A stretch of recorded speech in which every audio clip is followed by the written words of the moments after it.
నమస్తే, KVC news స్వాగతం. ప్రతిక్షణం సామాన్యుడి పక్షం. నేను మీ చలపతి. నేటి వార్త. ఈరోజు హిజ్ ఎక్సలెన్సీ రాష్ట్రపతి గారిని కలిసి తెలుగుదేశం పార్టీ నాయకులు వాడుతున్నటువంటి భాష, వాళ్ళు ఆచరిస్తున్నటువంటి ప్రజా వ్యతిరేక విధానాల్ని,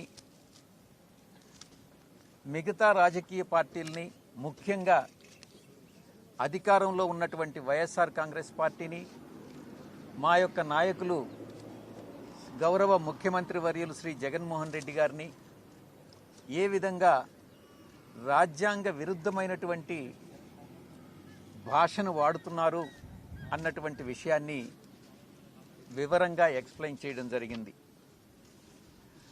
చంద్రబాబు నాయుడు తప్పు చేసి రాష్ట్రపతి గారిని కలవడం జరిగింది. ఆ తప్పుని ఏ రకంగా తప్పు చేశాడు, అది ఎలా తప్పు అన్నటువంటి విషయాన్ని వివరించడానికే మేము ఈరోజు రాష్ట్రపతి గారిని కలవడం జరిగింది. నేను గతంలో చెప్పినట్టుగా చంద్రబాబు నాయుడు స్వప్రయోజనాల కోసం ఢిల్లీకి వచ్చి ఇక్కడ ఉన్నటువంటి కాన్స్టిట్యూషనల్ ఫంక్షనరీస్ని అందరినీ కూడా కలిసి వెళ్ళడం జరిగింది. చంద్రబాబు నాయుడు రాష్ట్ర పరువుని, రాష్ట్ర ప్రతిష్టని, రాష్ట్ర ప్రజల ఆత్మగౌరవాన్ని ఎలా తాకట్టు పెట్టాడు, ఎలా రాష్ట్ర ప్రతిష్టను మంటగలిపాడన్నటువంటి విషయాన్ని గౌరవ రాష్ట్రపతి గారికి వివరించడం జరిగింది. ఈ యొక్క తెలుగుదేశం పార్టీలో ఒక బూతు సంస్కృతి, ఈ యొక్క టీడీపీలో నడుపుతున్నటువంటి ఒక్క మాటలో చెప్పాలనంటే, టీడీపీకి చెందినటువంటి నాయకులు ఏ ఇద్దరు కలిసినా కూడా వారు మాట్లాడుకోవడం కానీ మీరు కేర్ఫుల్గా కానీ అబ్జర్వ్ చేస్తే వాళ్ళ కల్చరే బూతుల కల్చర్ అన్నటువంటి విషయం అర్థమవుతుంది. వాళ్ళు వాడేటటువంటి భాష, వాళ్ళు మాట్లాడుకునేటటువంటి భాష బూతు భాష, వాళ్ళల్లో వాటిలో మాట్లాడుకునేది బూతు భాష, వాళ్ళ ఇతరులను సంబోధించేటటువంటిది బూతు భాషే. కాబట్టి ఈ తెలుగుదేశం పార్టీ టీడీపీ అనే పిలిచేదానికన్నా తెలుగు బూతుల పార్టీ అని అంటే సమంజసంగా ఉంటుందేమో అన్నటువంటిది నాకు అర్థమవుతా ఉంది. ఈ యొక్క బూతు సంస్కృతికి అలవాటు పడ్డారు. బూతు మాటలు వాళ్ళకి అలవోకగా అలాగే వచ్చేస్తూ ఉన్నాయి. కాబట్టి టీడీపీ కల్చరు బూతు కల్చరు అనేది చెప్పేదానిలో ఎటువంటి సందేహపడాల్సినటువంటి అవసరం లేదు. ఈ విషయం మీ అందరికీ కూడా తెలుసు. ఈ మాట మాట్లాడేదానికి ఈ విషయాన్ని రాష్ట్రపతి ఏ పదాన్ని అయితే వాడారో భూషడీకేనని, ఆ పదాన్ని గౌరవ రాష్ట్రపతి గారికి ఎలా చెప్పాలి అని మేము మనసులో చాలా సంకోచించాం. చివరికి ఆయన అర్థం చేసుకున్నారు. ఇలా మాట్లాడారా అన్నటువంటి ఆశ్చర్యాన్ని కూడా వ్యక్తం చేయడం జరిగింది. వైఎస్ఆర్ కాంగ్రెస్ పార్టీ ఒక సంస్కారవంతమైనటువంటి పార్టీ, తెలుగుదేశం పార్టీ సంస్కారహీనమైనటువంటి పార్టీ. తెలుగుదేశం నాయకుడు ఒక సంస్కారహీనుడు అన్నటువంటి విషయం ఈ యొక్క పట్టాభి చేసినటువంటి వ్యాఖ్యల్ని ఖండించకుండా ఒక నాయకుడిగా ఈరోజు చలామణి అవుతున్నాడని అంటే, ఒక సంస్కారహీనుడు చంద్రబాబు నాయుడు అనేది చెప్పే దాంట్లో ఎటువంటి సందేహపడాల్సినటువంటి అవసరం లేదు. మేము ఒక్కటే అడుగుతా ఉన్నాం మరొక్కసారి,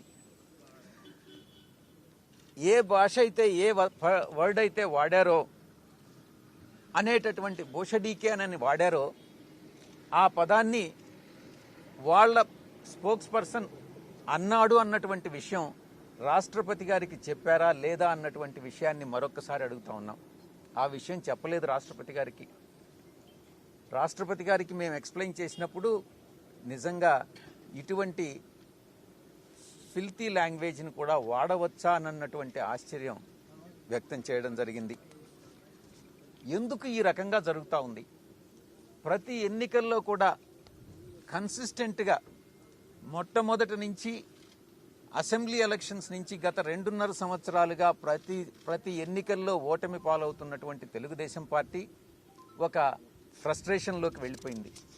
కాబట్టే ఈరోజు ఈ యొక్క భాషని తెలుగుదేశం పార్టీ వాళ్ళు వాడుతూ ఉన్నారు.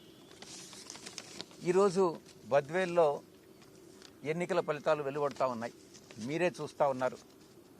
తెలుగుదేశం పార్టీ పోటీ చేసేదానికి కూడా అక్కడ వాళ్ళకి కాన్ఫిడెన్స్ అన్నటువంటిది లేదు. మా పార్టీ వైఎస్ఆర్ కాంగ్రెస్ పార్టీ మా జగన్మోహన్ రెడ్డి గారి నేతృత్వంలో నాయకత్వంలో ఎలా విజయ సంకేతం ఎగరవేస్తుంది అన్నటువంటిది మీరే చూస్తూ ఉన్నారు. ఈరోజు తెలుగుదేశం పార్టీ అతి త్వరలో అంతర్ధానం కాబోతుంది, ఇక ఈ పార్టీయే ఉండదు అన్నటువంటి విషయాన్ని తెలుసుకొని అర్థం చేసుకొని ఈరోజు తెలుగుదేశం పార్టీ నాయకులు, తెలుగుదేశం పార్టీకి చెందిన వాళ్ళందరూ కూడా ఒక యాంటీ సోషల్ ఎలిమెంట్స్గా, ఒక టెర్రరిస్టులుగా తయారై ఈరోజు రాష్ట్ర ప్రయోజనాలని, రాష్ట్ర ప్రతిష్టని మంటగలుపుతా ఉన్నారు. అందుకే తను ఏం మాట్లాడుతున్నాడో కూడా తెలియని పరిస్థితిలో చంద్రబాబు నాయుడు ఒకసారి హీరాయిన్ అంటాడు, ఒకసారి గంజాయి అంటాడు, ఒకసారి ఆఫ్ఘనిస్తాన్ అని అంటాడు, ఇంకొకసారి బూతులు తిట్టిస్తాడు, ఇంకొకసారి పాదయాత్రలు అంటాడు, ఇంకొకసారి పసుపు నీళ్లతో అంతా కూడా కడిగిస్తాడు. తను ఏం చేస్తున్నాడన్నటువంటి విషయాన్ని కూడా తెలుసుకోకుండా ఏదో పిచ్చి పిచ్చి పనులన్నింటినీ కూడా చేస్తూ తను ఒక పిచ్చి పార్టీకి, తెలుగుదేశం పిచ్చి పార్టీకి ఒక నాయకుడిగా వ్యవహరిస్తూ ఉన్నాడు. వీటినన్నిటినీ కూడా గౌరవ రాష్ట్రపతి గారి దగ్గర మేము చాలా పూర్తిగా వివరించాం. రాష్ట్రపతి గారిని అభ్యర్థించడం కూడా జరిగింది. ఏదైతే కంటెంప్ట్ ఆఫ్ కోర్ట్స్ యాక్ట్ 1971 ఉందో అదే రీతిలో ఎవరైనా కాన్స్టిట్యూషనల్ అథారిటీస్ని, ఎగ్జిక్యూటివ్ని, లెజిస్లేచర్ని కూడా అబ్యూస్ చేస్తే, తిడితే అదే రీతిలో ఒక చట్టాన్ని తీసుకురావాల్సిందిగా న్యాయశాఖ మంత్రిని ఆదేశించాల్సిందిగా రాష్ట్రపతి గారిని కోరడం జరిగింది. ఇవన్నీ కూడా రాష్ట్రపతి గారు పాజిటివ్గా ఆలోచించి నిర్ణయం తీసుకుంటారు. ధన్యవాదాలు.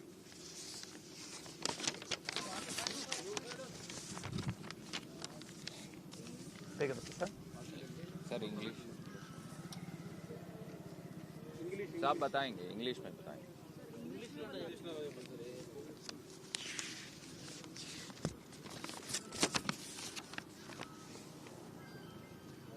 Today we have met His Excellency the Honorable President of India and lodged a complaint against Telugu Desam Party leaders, particularly Chandrababu Naidu and the person, and there are various ex-ministers and also leaders of Telugu Desam Party who have used filthy, foul, abusive language, unconstitutional language, intemperate language in the press conference and at various places for the last one and a half years, because there are some reasons for that. Chandrababu Naidu has gone into the frustration. Why? What for this frustration? Chandrababu Naidu has been losing the elections for the last 2.5 years since YSR Congress Party has come to power in 2019. Not a single election. See, out of 175 constituencies in the assembly, we have won 151. And out of 25 parliaments, we have won 22. And all the corporation elections, all the municipalities, all the except one municipality, Tadipatri, and all the mandal parishads, majority of the panchayats, almost about 90% of the panchayats have won by YSR Congress Party. So in the process, Chandrababu Naidu has lost the balance of mind and he has lost the temper and has forgotten that he was Chief Minister of the state for 14 years, and forgetting everything, he is resorting to usage of abusive language against our elected leader, beloved leader of Andhra Pradesh now, YS Jagannath Reddy Garu. See, the culture of Telugu Desam Party is it is a party comprising of all leaders who have no moral values, ethical values. They are using the abusive language. The word that has been used by them against the Honorable Chief Minister, Bhushadike, is a word which is not acceptable in the civilized society, not only as per the constitution, not only as per the Indian penal code. So we are asking, in fact, Chandrababu Naidu has come to Delhi, has met His Excellency, President of India. Our question, straight question is, why did he come? He has come for his own personal interest, not in the interest of the state or in the interest of the country.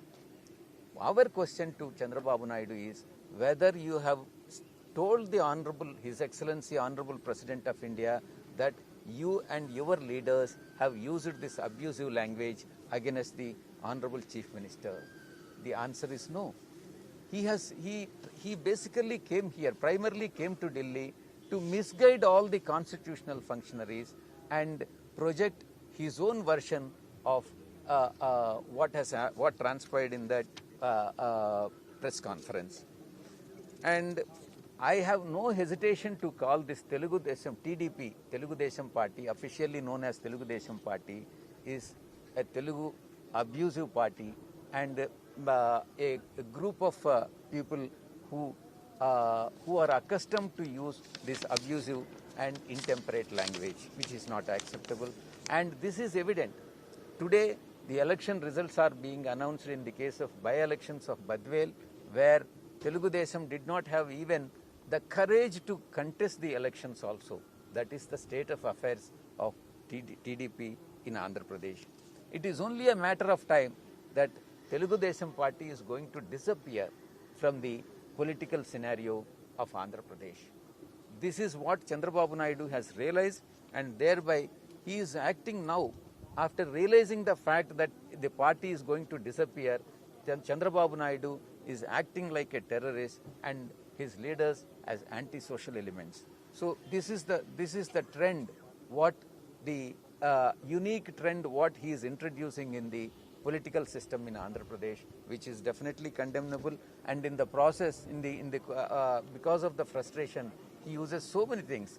Sometimes he say ganja, heroin, or Afghanistan, or he encourages his party men to use abusive language against the others, and he says he'll do Padayatra, or his son will do Padayatra. And see, whenever some sin happens, usually it is the tradition of all our Hindus to spray the water, turmeric water. So he does it. So he lost his mental balance, and he is no more a politician who has ruled this state for 14 years and all.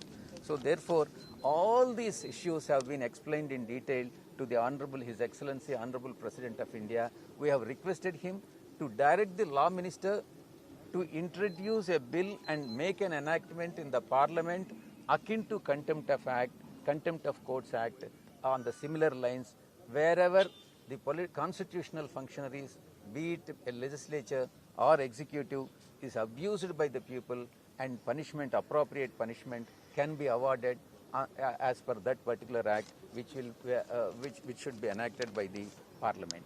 So thank you very much. బద్వేల్లో భారీ విజయాన్ని నమోదు చేయబోతుంది. దేనికి సంకేతం? 2024లో జరగబోయేటటువంటి ఎన్నికల్లో ఏ విధంగా ఉంటాయి? Telugu Desam party ఈరోజు పోటీ చేసేటటువంటి ఖరేజ్ కూడా లేనటువంటి పరిస్థితిలో రాబోయేటటువంటి ఎన్నికలకి ఇది సంకేతంగా భావించవచ్చు.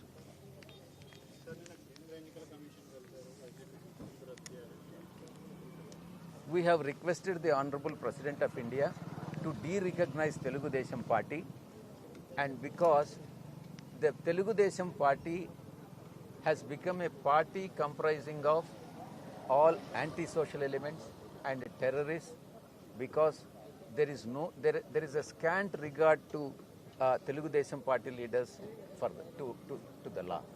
So therefore, the President has patiently gave a hearing to us, and he said he'll react in an appropriate manner. Thank you. రాష్ట్రంలో రెండు ప్రధాన పార్టీలు ఒకరిపై ఒకరు ఫిర్యాదులు చేసుకోవడం వల్ల రాష్ట్ర ప్రయోజనాలు దెబ్బతింటాయని అదే మేము చెప్పేది కూడా. మేము చెప్పలేదే ముందు. ఈ యొక్క బూతు పార్టీ బూతు మాటలు వాడింది ఎవరు?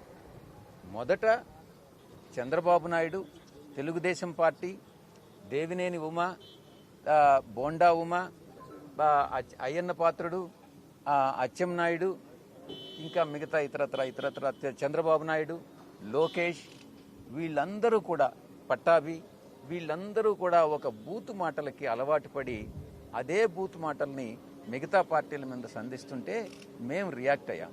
అంతేగాని మేము దీన్ని ముందు ఈ రకంగా మేము దీన్ని స్పందిస్తున్నామే కానీ మేమేమి ఈ బూత్ కల్చర్ను తీసుకురావాలనేటటువంటి ఉద్దేశం మాకు లేదు. ఇంతటితో నేటి వార్త సమాప్తం. మరిన్ని వార్తా విశేషాలతో మీ ముందుకు వస్తుంది కేవీస్ న్యూస్.